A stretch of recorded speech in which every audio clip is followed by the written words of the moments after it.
నేను మీ మన్యం గాయకుడు దుడ్డు సత్యనారాయణ. చూసావా ప్రకృతి విపత్తు?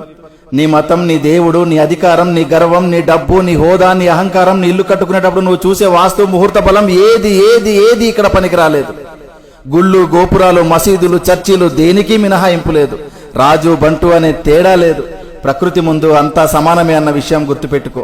వాస్తవానికి ఒక పేదవాడు ఇల్లు కూలితే మహా అయితే చిన్న చిన్న గాయాలు మాత్రమే. అదే ధనవంతుడు ఇల్లు కూలితే కనీసం శవం కూడా దొరకదు. ఇది గుర్తుపెట్టుకో.